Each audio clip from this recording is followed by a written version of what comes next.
The red line cuts through my name while Graham is still asking everyone to silence their phones. Mara Velez, Director of Revenue Operations, disappears from the org chart on the conference room screen. My replacement box is smaller and 3 rows lower. Mara Velez, Senior Billing Analyst. 12 people watch Graham drag the billing, credit, and contract support teams out from under my name and drop them beneath Whitney Shaw's.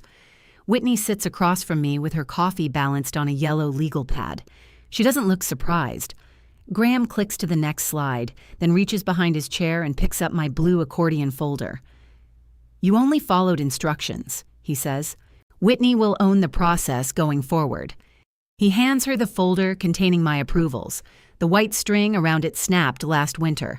I repaired it with green wax thread from the finishing floor, the thread we use to mark damaged hospital linens. I know every page inside that folder. I know which signatures came before the decisions and which came after. I also know North River Bank is arriving in 9 days. What I don't know is whether Graham has forgotten that or whether this is exactly why he needs my name gone. Nobody moves for a second. Then someone's phone vibrates against the table, a soft mechanical insect trapped under a notebook. Graham smiles as if the awkward part has passed. "This structure aligns accountability with our refinancing objectives," he says. "Whitney will oversee revenue operations. Mara will refocus on core billing analysis, where her institutional knowledge can create the most value." Institutional knowledge, the corporate phrase for all the things people expect you to remember after they stop inviting you to meetings. I look at Whitney. She runs one thumbnail down the edge of the blue folder. "Is this effective immediately?" I ask. Graham's smile tightens by a fraction. He expected tears, maybe anger. He prepared for emotion because emotion would turn his decision into evidence. It is. And my approval authority? Will circulate a revised matrix. So, as of now, he glances at the people around the table. My former people. Aaron from credit studies the cap of his pen. Priya, who runs contract support, has gone very still. Luis from billing looks at me with the helpless expression of a man watching someone else's car roll downhill. Graham folds his hands. As of now, Whitney has final authority. Good, I say. Please put that in the meeting notes. Whitney's thumbnail stops moving. Graham gives a small laugh. We'll document the new structure appropriately. I'd like the effective time documented too. The phone under the notebook vibrates again. Graham leans back. He is 47, trim, silver, beginning at his temples in a way that makes people assume patience. He has real patience when he's waiting for someone to make a mistake. 9:07 a.m., he says. Priya writes it down. I close my notebook. Graham continues through the presentation. He talks about scalable oversight, flattened communication, and management discipline. On slide 6, Whitney's new title appears in dark blue, Vice President, Commercial Finance and Revenue Operations. She has been at Halcyon Linen Services for 6 months. I have been here 11 years. That fact sits in the room with us, impolite and obvious. Whitney takes over for the final slides. She's good. That matters. Her voice is clear, her numbers are clean, and she doesn't bury the bad news. Hospital accounts are paying 8 days slower than they did last year. Hotel volume is down. Fuel costs have chewed a hole through root margins. The refinancing Graham wants would lower our interest expense and free enough cash to replace 2 washers that currently sound like freight trains full of silverware.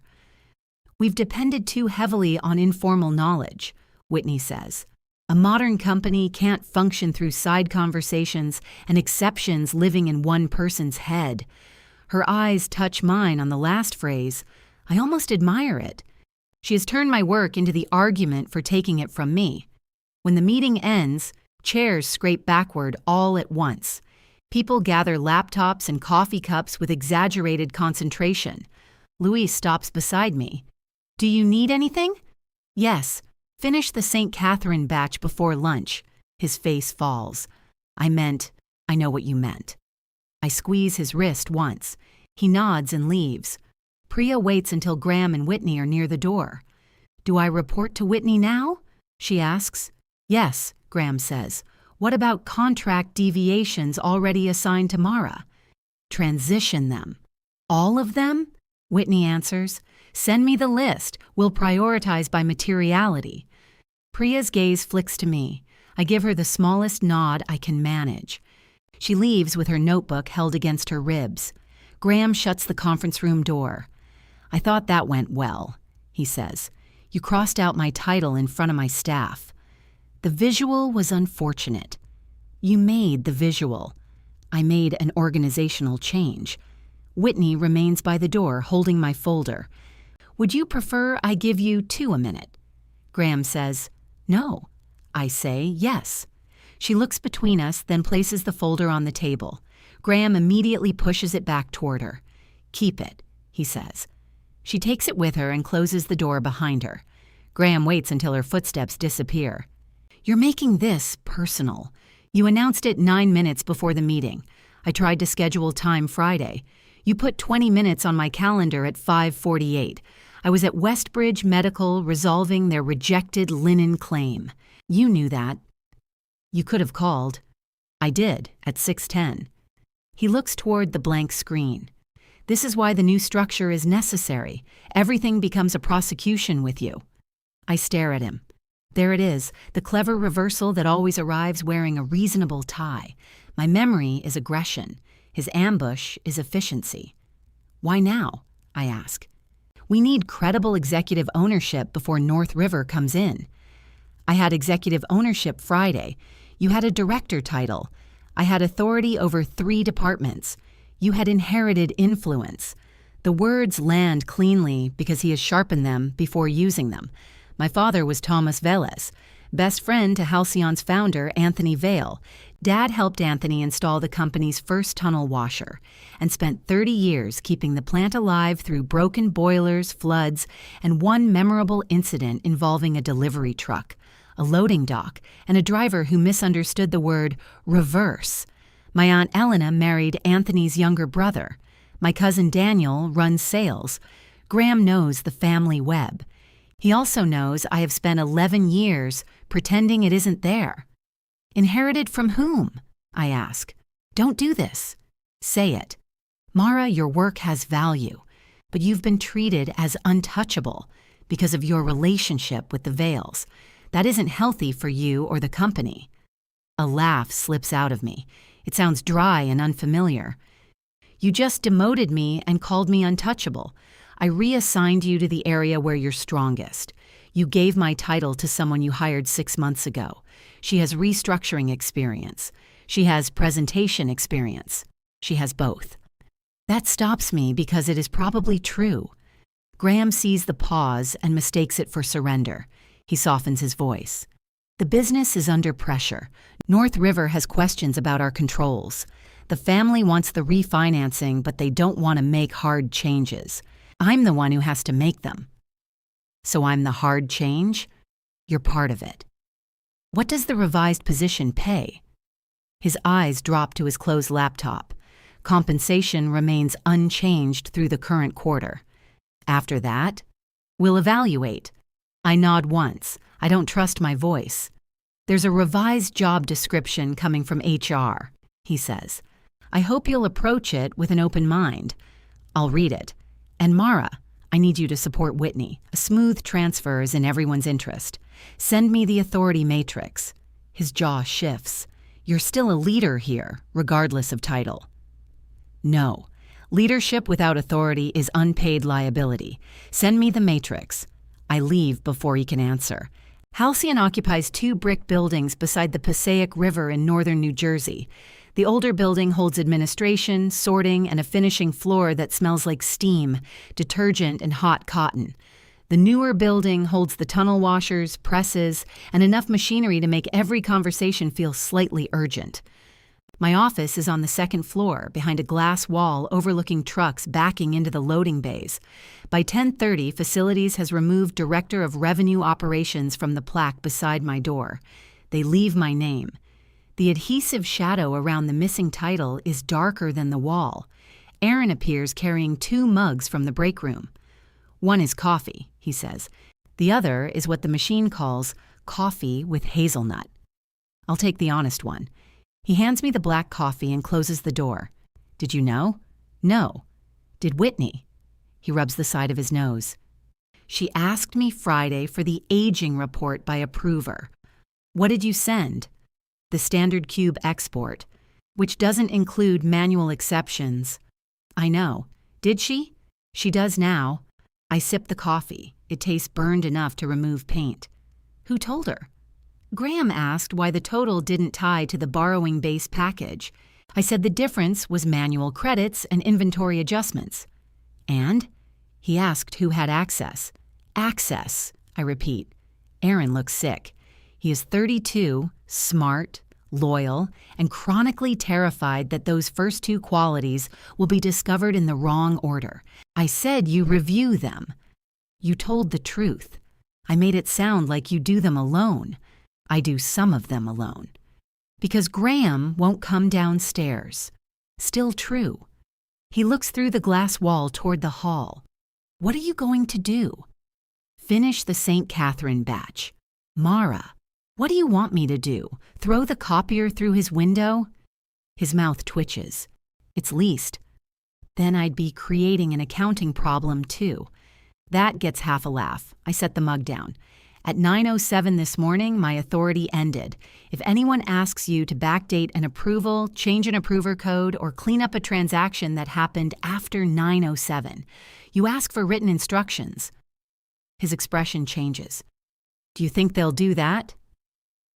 I think people get casual when they believe the outcome justifies the paperwork. He nods slowly. And Aaron, don't take sides. Do your job correctly. That sounds like taking your side. It shouldn't. At 11:15, Whitney brings the blue folder back. She doesn't knock. That's new.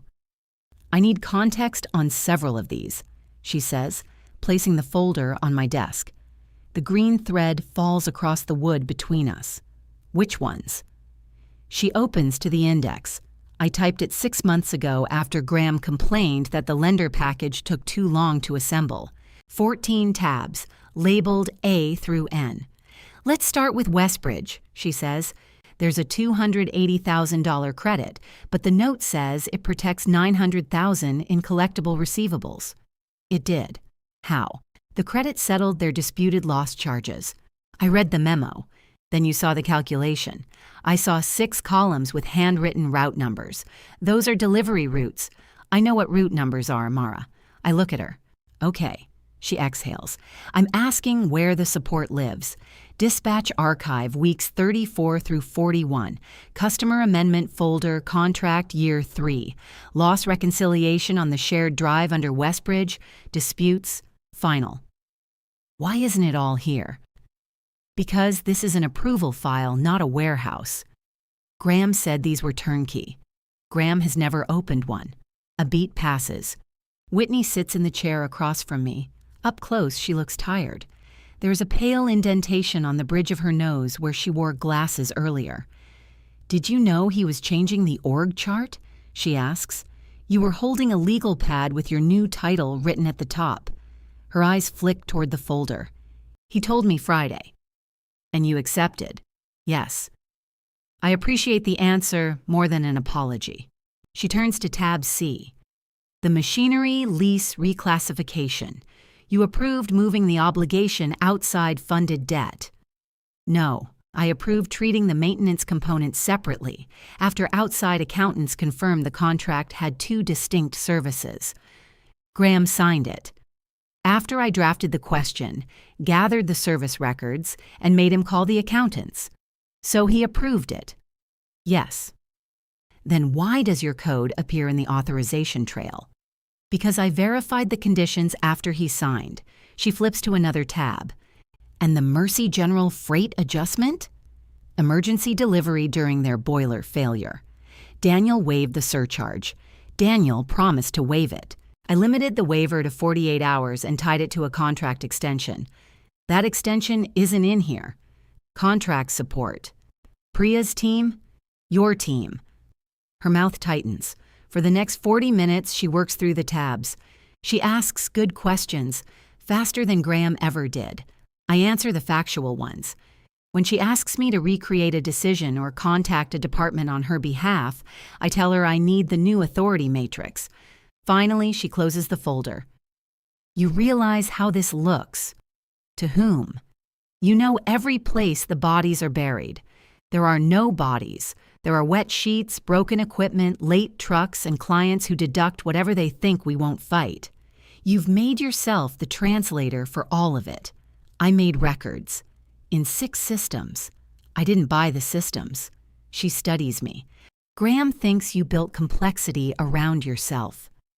Graham thinks information becomes complexity when it disagrees with his slide deck. The corner of her mouth almost moves. Then her phone lights up on the desk. Graham!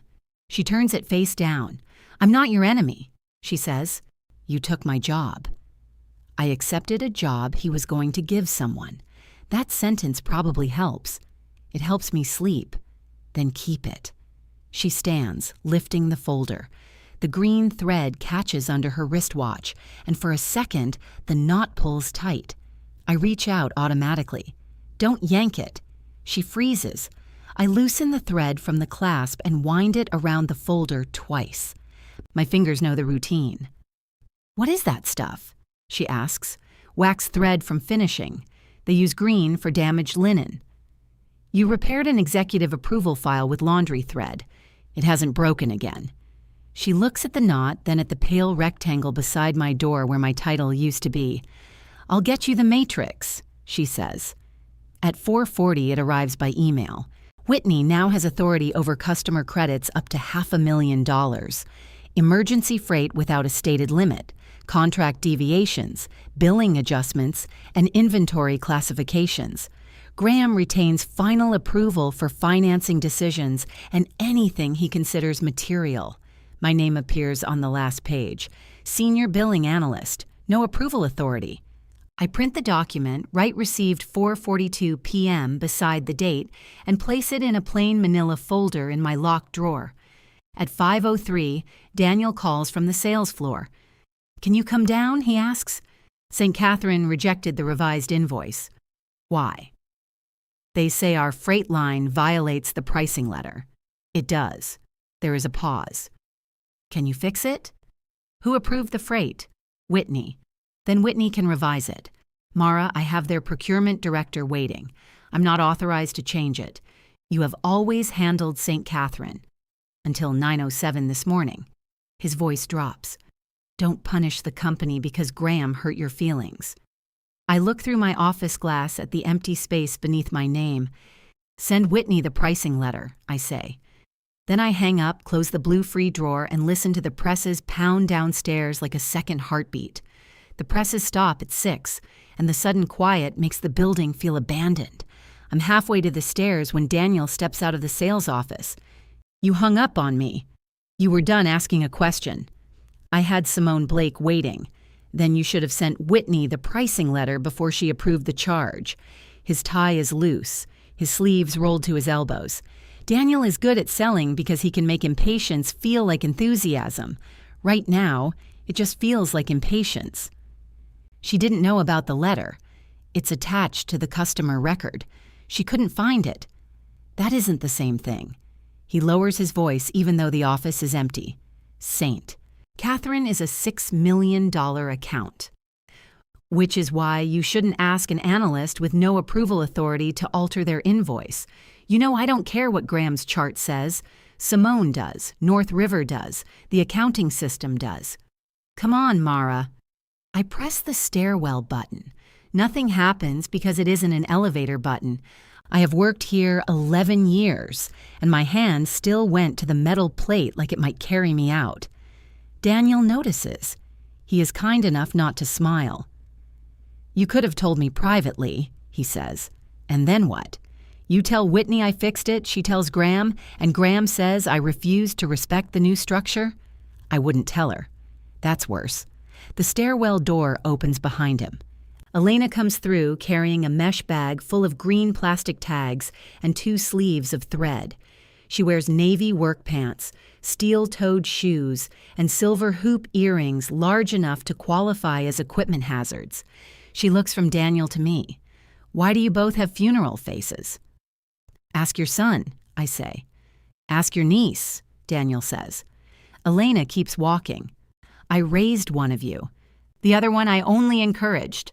Figure out whose fault is whose. Daniel waits until she disappears into the supply room. She knows? The whole building knows. Mom still thinks Graham is the only adult in finance.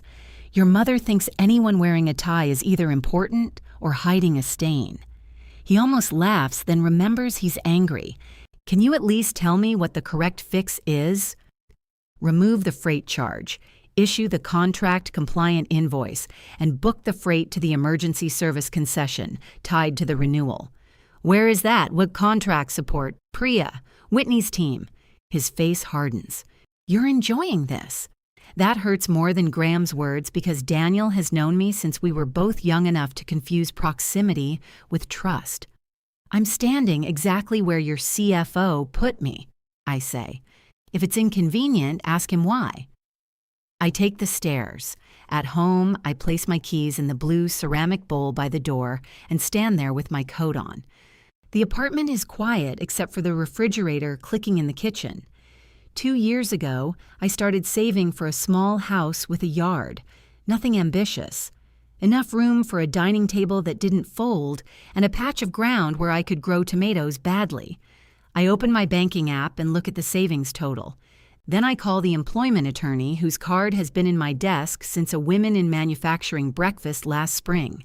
Her name is Naomi Feld. She has a tired voice and an appointment Thursday at 7:30 in the evening.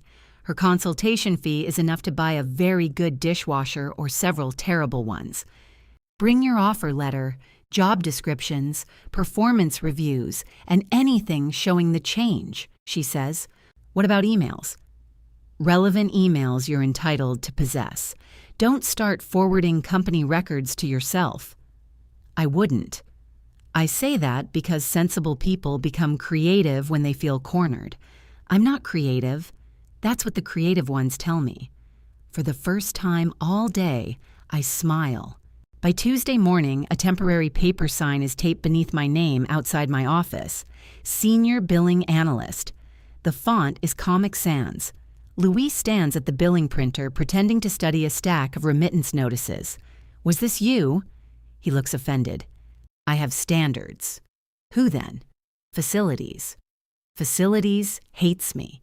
Facilities hates fonts. I peel off the sign and carry it to Graham's office. His door is open. Whitney sits beside him while he reviews a report on his monitor. I place the paper on his desk. If we're serious about modernization, I say, we need to begin with typography. Whitney coughs into her hand. Graham does not look up. Facilities was instructed to update all signage. Can I return to billing, or would you like me to wait while you align the fonts with our refinancing objectives? Now, Whitney turns her cough into something that might pass for throat clearing. Graham removes his glasses. Mara, a moment. Whitney gathers her laptop. No, he tells her. Stay. She sits back down. Graham points to the chair opposite his desk. I remain standing. I received a call from Daniel last night. He said you refused to assist with St. Catherine. I told him the correction required approval from Whitney. You knew the answer. Yes. And you allowed a major customer to wait. You ended my authority at 9:07. You documented that in the meeting notes. His eyes narrow. You requested that it be documented. Was it inaccurate? Whitney speaks before he can answer. I corrected the invoice. Simone accepted it this morning. Good, I say, after Priya found the pricing letter and explained the concession code. Also good. It took 4 people 2 hours. The first time usually does. Graham places his glasses on the desk. This is precisely the behavior I was concerned about. Following the authority matrix? Weaponizing it. You gave Whitney $500,000 credit authority on her first day in the role. I assumed you wanted her to use it. Whitney looks down, but not before I see irritation flash across her face. Whether it is aimed at me or Graham, I can't tell. You are expected to support the transition, Graham says. I am. Send me specific transition tasks, and I'll complete them within my assigned authority. I shouldn't have to draft a legal brief every time I ask for cooperation. An email will do. The room goes quiet. Graham's restraint has always impressed the Vale family. They mistake his controlled voice for controlled motives. Now he nods as if I have confirmed something. We'll formalize the transition, he says. Whitney, please compile the documentation you need. Mara will deliver it by Friday. That depends on the scope, I say. It isn't a negotiation. Then send the instruction. I leave the Comic Sans sign on his desk. At 10, my calendar begins changing. The daily operations meeting disappears first, then credit risk. Then the Thursday exception walk, the one where I carry the blue folder downstairs and match financial decisions to what actually happened in receiving, washing, finishing, and dispatch. At 11, Priya messages me. Whitney canceled Thursday walk, says we'll do conference room review instead. I type, she owns it now. 3 dots appear, vanish, then return. She asked if route numbers were invoice numbers. I erase the response I want to send. Tell her route numbers identify the trucks and delivery sequences. The crosswalk is in dispatch/reference. Priya replies with a thumbs up. 5 minutes later, Whitney emails to thank me for the clarification and asks why the crosswalk is stored under dispatch rather than finance. Because dispatch maintains it, I write. Her reply arrives instantly. This fragmentation is exactly what we need to fix. I look through the glass toward her temporary office. She is already typing again, fast and upright, perfectly at home in the world she is building from labels. At lunch, I take my sandwich to my car. The employee lot faces the river, though a chain-link fence and 3 dumpsters interfere with the view. I eat half the sandwich and call Naomi's office to confirm Thursday. When I return, Aaron is waiting beside my door. We have a duplicate payment in the hospital freight batch, he says. Who caught it? Rick in routing. That surprises me. Rick Dombrowski believes accounting is an elaborate prank designed to keep trucks from leaving on time. He brought this. Aaron hands me a photocopy of a fuel surcharge authorization. In the bottom margin, in my handwriting, is a note. Vendor rebuild under Consolidated Invoice 8831. Do not pay original. The original hit Whitney's queue, Aaron says. She approved it this morning, but Rick saw your note on the route packet before accounts payable released the batch. Has anyone told her? He asked me to tell you. Tell him he caught it, so he tells her. Aaron shifts his weight. He doesn't want Graham thinking he went around the new structure. Then go with him. What if she asks why the system didn't flag it? Tell her the original invoice used a different vendor suffix. The duplicate control sees them as separate suppliers. We should fix that. Yes. He waits. What? You said we. I hand the photocopy back. Occupational residue. An hour later, Whitney appears at my door with Rick and Aaron behind her. Rick caught a duplicate freight payment, she says. So I heard. Your handwritten note identified it. Rick reading the note identified it. Rick looks uncomfortable in a fluorescent safety vest that seems designed for someone twice his width. I remember that run. Driver waited 6 hours at Mercy because their receiving dock was jammed. Whitney turns to him. That context isn't in the approval record. It's in the route packet. She looks at me. The financial approval doesn't need 6 hours of dock commentary, I say. It needs the amount, the reason, and the supporting location. And the supporting location is a paper packet in dispatch. Some drivers handwrite wait times. Those sheets get scanned after route close. Then we need a centralized repository. Rick folds his arms. Can you centralize it after payroll? Because my evening drivers are short 3 meal premiums. Whitney blinks. That's HR. That's what HR says about mileage. Aaron looks at the floor. I say, meal premiums are in the route exception report, 2nd tab. Whitney glances at me, then back to Rick. I'll look at it. Today? Yes. Rick nods. All right. As they turn to leave, Whitney pauses. Mara, could you show me the route exception report? Send me the request.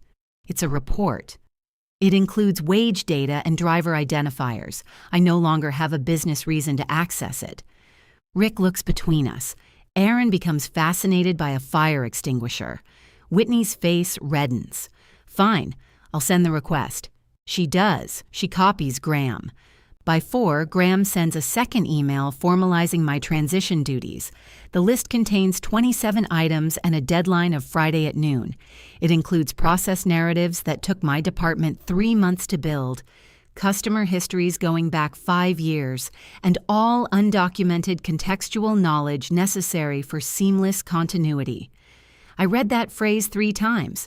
Then I reply, please identify the approved repository and retention classification for undocumented contextual knowledge. His answer comes from his phone.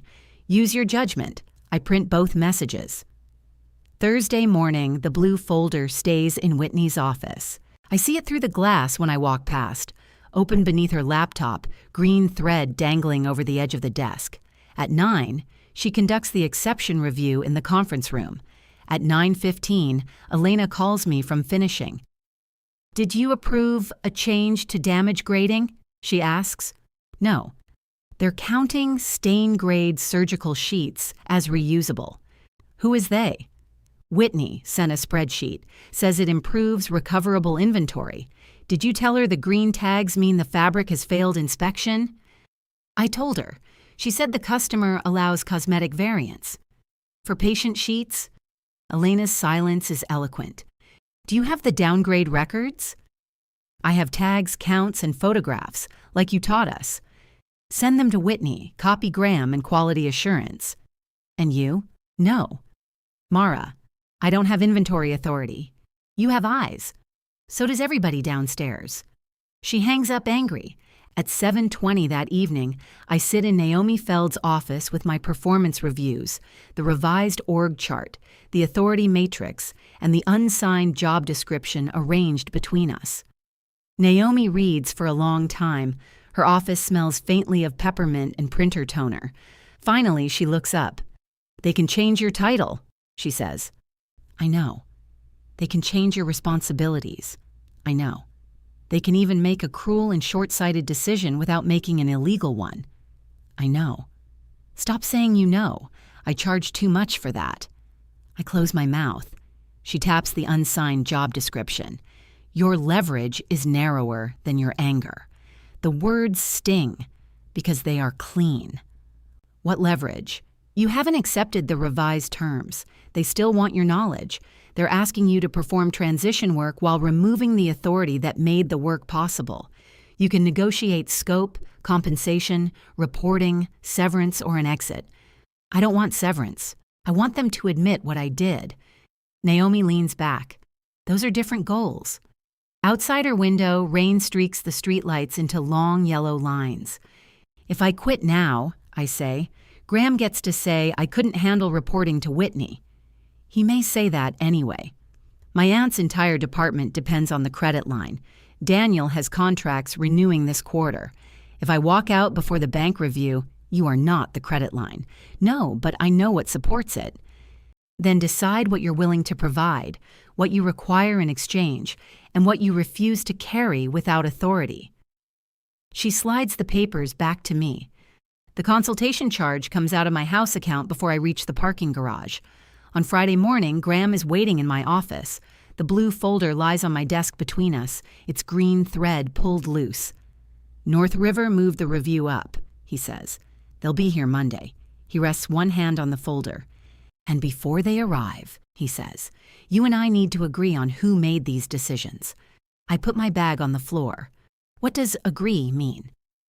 Graham slides a document out of the folder. 3 pages, company letterhead, 14 numbered entries. The first column lists the transactions. The second identifies the executive sponsor. Graham's name appears 11 times. Whitney's appears 3. The last column is labeled Process Support. My name fills every row. You made the decisions, I say. I approve the decisions. Sometimes His fingers flatten against the page. This is for the bank, Mara. They need evidence of executive oversight. They need evidence of what happened. This is what happened. You gathered support, modeled the impact, and implemented direction. On Westbridge, you told me to deny the credit. Initially, you changed your mind after I showed you they could offset the disputed amount against $900,000 in open receivables, which is executive oversight. On Mercy General, you wanted to book the emergency freight to route expense. I tied it to the renewal concession. After Daniel and I established the commercial strategy, Daniel promised free freight until their boiler was fixed. Their facilities director told us they had no repair date. His mouth tightens. We're not going to relitigate every transaction. That's what the bank review is. He pushes the paper toward me. Sign the acknowledgement. A line waits at the bottom beneath my typed name. I read the sentence above it. I confirm that the executive sponsorship and process roles described above accurately reflect the authorization history of these transactions. You sent North River an authority summary already, didn't you? His silence answers. When? Wednesday. The day after you issued the new matrix. We were updating the review package. Did you date it Wednesday? Mara? Did you identify the change? He lifts his hand off the page. Whitney and I have spent the past week trying to turn your personal system into an institutional process. You've responded with technicalities, selective cooperation, and theatrical emails. Theatrical? Retention classification for undocumented contextual knowledge. You told me to transfer everything in my head. I told you to use judgment. My judgment is why there are 14 tabs in that folder, and this reflex, this need to claim every decision, is why you're not ready for executive leadership. The hit is so precise, I feel it in my teeth. For years, Graham told me the next promotion required more visibility, then more delegation, then executive presence.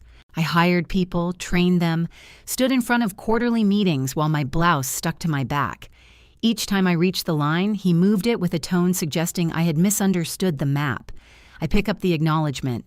I won't sign this. His face barely changes. Think carefully. I have. You're refusing a direct instruction. I'm refusing to certify an inaccurate account for our lender. This isn't inaccurate. Then you don't need my signature. The presses begin downstairs. A vibration passes through the glass wall. Graham takes the paper from my hand and returns it to the blue folder. Your transition materials were due at noon. It's 8:10. I'm making the expectation clear. They'll be ready. And if they're incomplete, then tell me specifically what's missing. He winds the green thread around the folder once, but he doesn't know how the knot works. It slips loose again. This hostility is costing you, he says. It already cost me my title. After he leaves, I lock the door and sit in my chair until my hands stop shaking. At 9, Priya sends me a calendar invitation titled Transition Documentation Validation. Graham, Whitney, and HR are included. 10 minutes later, Daniel texts. Mom says you told her to send damage photos to the CFO. What's going on? I don't answer. I finish the transition package at 11:43. 27 indexed folders go into the approved operations library.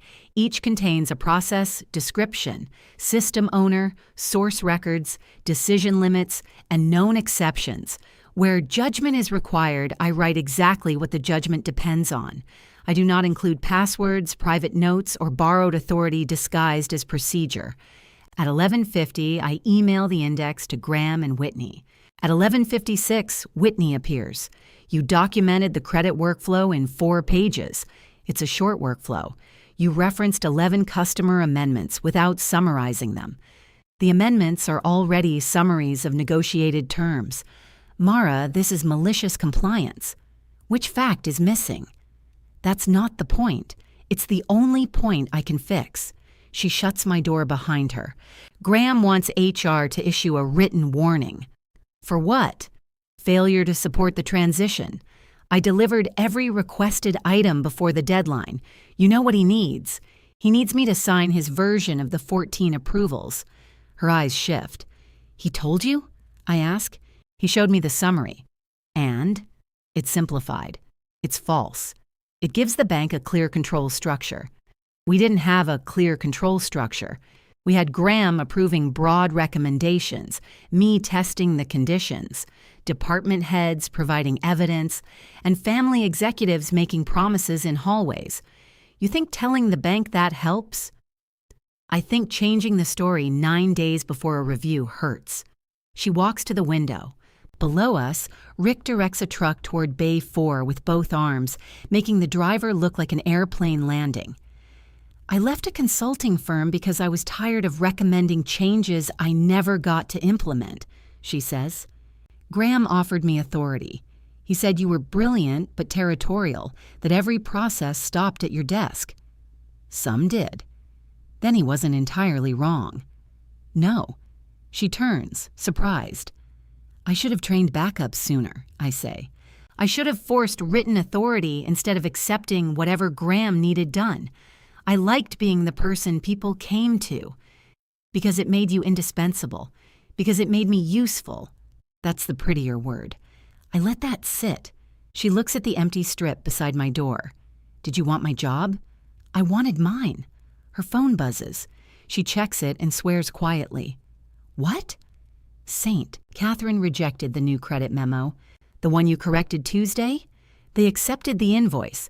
Their purchasing director rejected the credit allocation this morning because it cites the general service concession. It belongs under emergency continuity. Priya said the pricing letter doesn't define continuity. The master agreement does.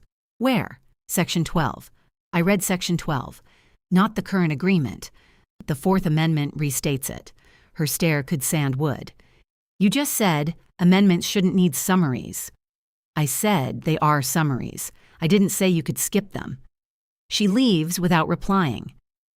20 minutes later, I hear her ask Priya for the Fourth Amendment.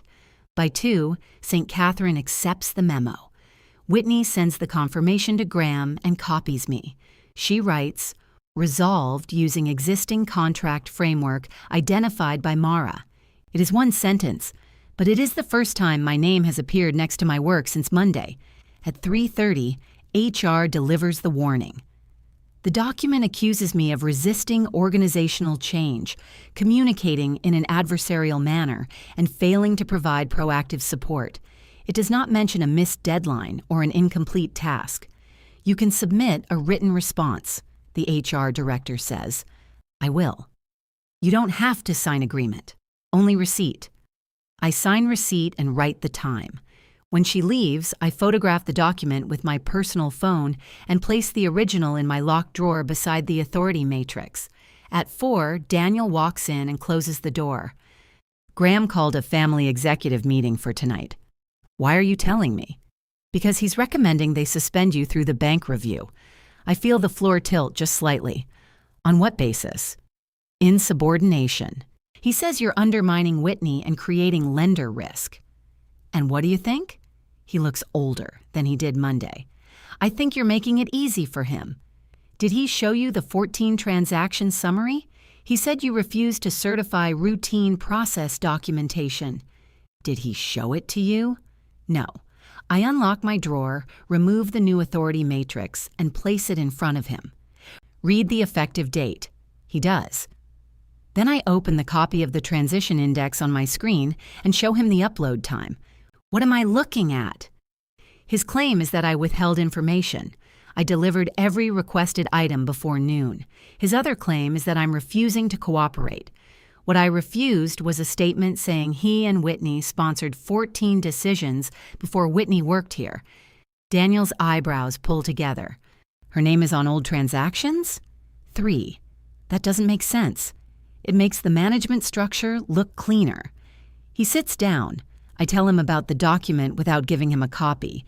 Westbridge, Mercy General, the machinery lease, the inventory exceptions, his own hospital concession. When I finish, he rubs both hands over his face. Why didn't you tell me? Monday, you asked me to fix an invoice without authority. Tuesday, you accused me of punishing the company. I was angry. So was I still kept records. He looks toward the plant. The refinancing has to happen, Mara. One of the tunnel washers is running on a repair they said would last 6 months. That was 8 months ago. I know. If North River delays, we're stuck. I know. Stop saying you know. Despite everything, a laugh escapes me. Daniel looks confused. My attorney said the same thing. You hired an attorney? I paid for a consultation. His face closes again. So this is a lawsuit now. No, it's information. You went outside the family. Graham took my title in front of 12 people. The family was in the building. That reaches him. He looks down at the matrix. What do you want me to do tonight? Ask to see the document before voting on anything. Anything else? Ask Elena about the inventory grading. He leaves carrying nothing. At 6:15, I'm called to the old training room. Elena sits at one end of the table beside Daniel. Across from them are Anthony Vale's widow, Claire, who chairs the ownership committee, and Martin Vale, Halcyon's president. Graham sits nearest the screen. Whitney is absent. The blue folder rests beside his laptop. Graham describes a breakdown in trust. He is calm, regretful, and specific about my tone. He presents my request for written instructions as evidence that I have abandoned normal collaboration. Then he recommends paid administrative leave until after Monday's review. Martin asks me if I can work constructively under Whitney. Yes, Graham asks. Without challenging every decision? No, some decisions should be challenged. Elena's mouth twitches. Claire taps one finger on the table. Why did Mara refuse to sign your transaction summary? Graham turns toward Daniel. Daniel keeps his eyes on me. I asked to see it, he says. Graham declined because it's a finance control document. It's in the lender package, I say. North River will see it Monday. Graham's regret disappears. This discussion is exactly why leave is appropriate. Elena reaches into the canvas tote at her feet and pulls out a clear plastic bag filled with green tags. Before anybody sends anybody home, she says, I want to know why 380 sheets that failed inspection are being counted as hospital-grade inventory. Martin stares at the bag. They're what? Tagged, photographed, and stacked in quarantine. Graham turns to me. Did you arrange this? Elena slaps the bag onto the table. I run finishing. She taught us to keep proof because finance people forget laundry is real. The tags scatter inside the plastic like green leaves. Claire asks for the inventory report. Graham says the classification was preliminary. Elena says it was included in Thursday's recoverable count. Martin postpones the decision on my leave. After the meeting, Graham catches me in the hall. You think that saved you? I think Elena saved 380 damaged sheets from becoming collateral. You've spent years making them believe only you can protect them. No, I say. I taught the finishing floor to take photographs. His face goes still. On Monday, North River arrives at 8:30. The lead reviewer, Celia Grant, wears a gray suit and carries a laptop bag with one broken buckle. 2 auditors follow her into the conference room. Graham welcomes them. Whitney distributes binders. I am seated against the wall, present as process support. The blue folder lies in the center of the table, tied neatly with green thread. Celia opens the lender package, turns past the revised org chart, and stops at the 14 transaction summary. Before we sample these, she says, when did this authorization structure take effect? Graham answers, it reflects our operating practice throughout the review period. Celia looks at me. Ms. Velez, she says, is that accurate? No, I say. The word is quiet enough that Celia leans forward. Graham's hand settles on the table. Mara, perhaps you could explain the distinction you're making. The authority structure in that summary did not operate throughout the review period. The current matrix took effect last Monday at 9:07 a.m. One of the auditors looks up from his laptop. Celia turns to Graham. Do you have the prior matrix? We were operating under a combination of delegated authority and executive oversight. That wasn't my question. Whitney opens her binder. The prior matrix is in Appendix 7. She removes a document and passes it down the table. Graham watches her do it. Celia compares the two matrices. The prior version gives final credit authority to Ms. Velez up to $300,000, conditional authority above that amount, and review responsibility across billing adjustments, inventory exceptions, and contract deviations. That is correct, Graham says. The new structure consolidates those functions under Whitney, who joined Halcyon when? January. Celia looks at the summary again. 3 transactions list Ms. Shaw as executive sponsor before January. Whitney's face loses color. I didn't prepare the dates column. Graham turns toward her. The designation reflects the function she now owns, not her personal involvement at the time. Then executive sponsor is the wrong label, Celia says. The room becomes very interested in paper. Graham recovers quickly. That is one of his real talents.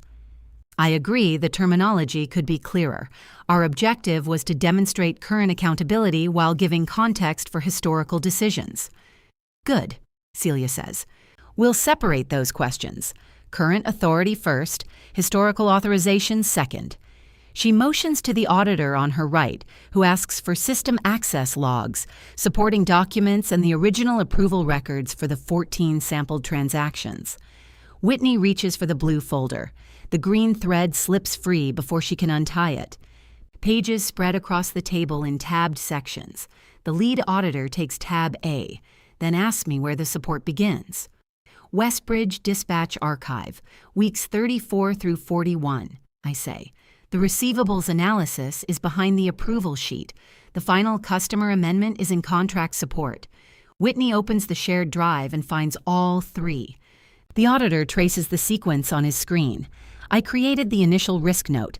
Aaron produced the aging schedule. Priya attached the disputed loss language.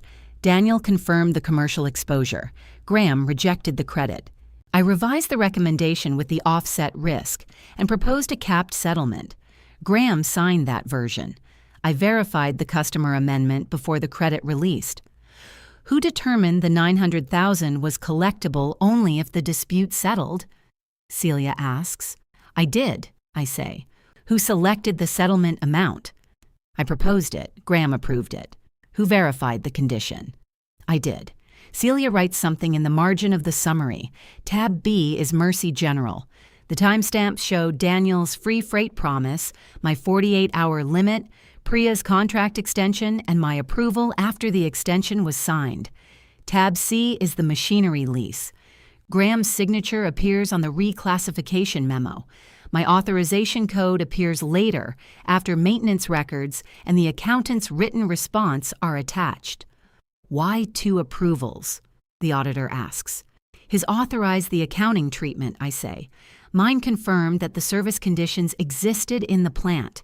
Celia glances toward the windows overlooking the equipment floor. Could finance verify that without operations? Not reliably. By 10:30, Graham has stopped saying executive oversight. By 11, Celia asks for the authorization trail directly from our accounting platform instead of the prepared lender binder. Whitney grants access.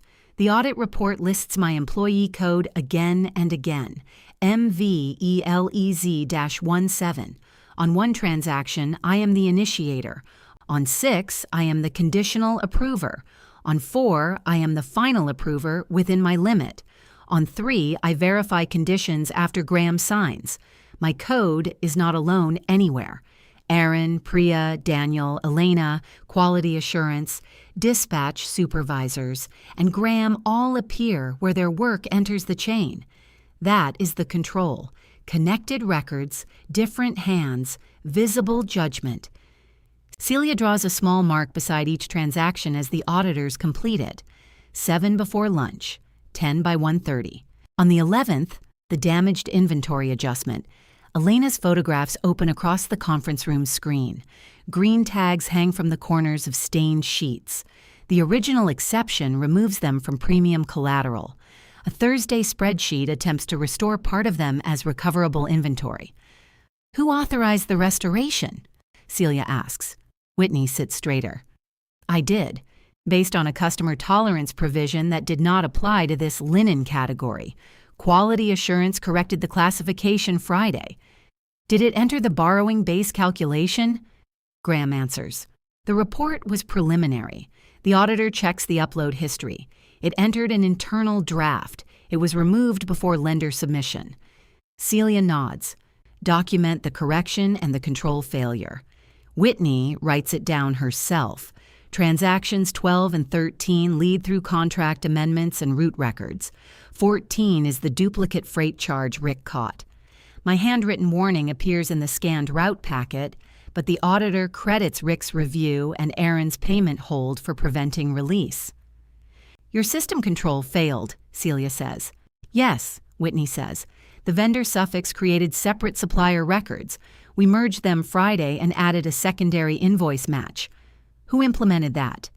Aaron in accounts payable. For the first time all morning, I feel something loosen in my chest.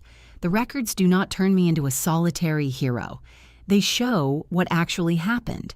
I found risks, made judgments, and built trails other people could follow. When authority moved, people still caught things because I had taught them where to look. Celia reaches the final row and counts the marks with the end of her pen. 14 sampled approvals, she says. All 14 traced to Ms. Velez in a material authorization, recommendation, or conditional verification role. Graham's chair creaks. Celia continues. The historical summary misstates who performed key controls. The new matrix removes those controls from Ms. Velez without demonstrating that the judgment requirements were reassigned or tested. Whitney has the necessary authority, Graham says. This isn't about the size of her authority. It's about whether the company identified the work. I've been doing that all week, Whitney says. Graham turns to her. She keeps her eyes on Celia. The processes were documented. The transition period and approval summary were not presented accurately. Celia closes the blue folder but leaves the thread loose. We'll need a corrective action plan before making a refinancing decision. Martin, who has been silent through most of the review, asks the question everyone is afraid to ask. What happens to our existing line? The facility remains in place under its current terms while we evaluate the plan. The refinancing is delayed. How long?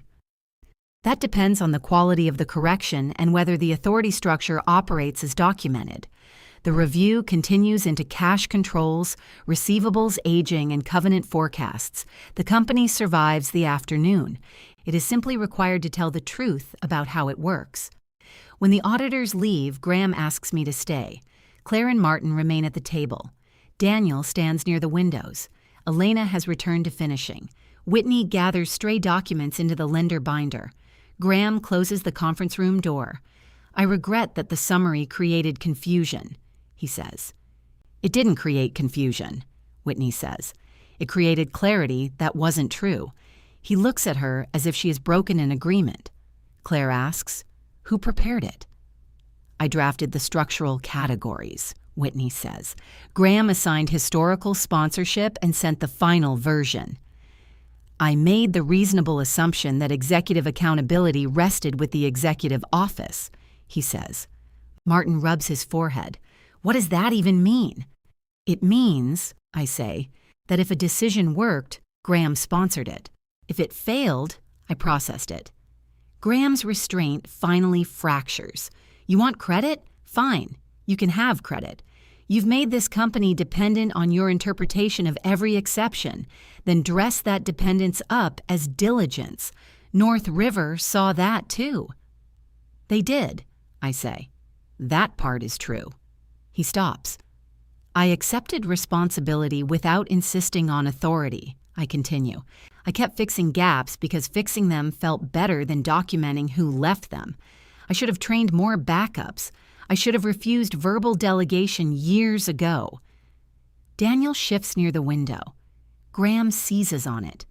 Exactly. But that doesn't make your summary accurate.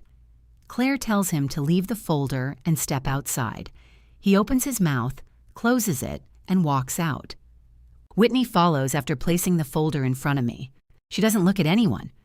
Martin asks whether I can repair the lender problem. We can repair the control structure, I say. North River decides what that earns. What do you need? The answer is already written in the notebook inside my bag. Naomi made me separate what I want from what I can prove. Written authority tied to the actual work. 2 trained managers with access to the same records. Compensation that reflects the role. And I don't report solely to Graham. Claire looks at Martin. Title? Titles matter when you erase them publicly, I say. After that, they need to mean something. They ask me to return the next morning. Whitney is waiting beside my office when I arrive. The adhesive shadow around the old plaque is still visible. I owe you an apology, she says. Yes. That catches her off guard. She gives a tired laugh. I had a longer version. You can still say it. I knew he was taking your job before you walked into that meeting. I told myself the role needed modernization and that refusing it wouldn't protect you. Both things may be true. I used one to excuse the other. I unlock my door. She holds out the blue folder. The green thread has come completely free. I also thought your records were messy, she says. They are messy. They're specific. There's a difference. I take the folder from her. North River wants a corrective plan.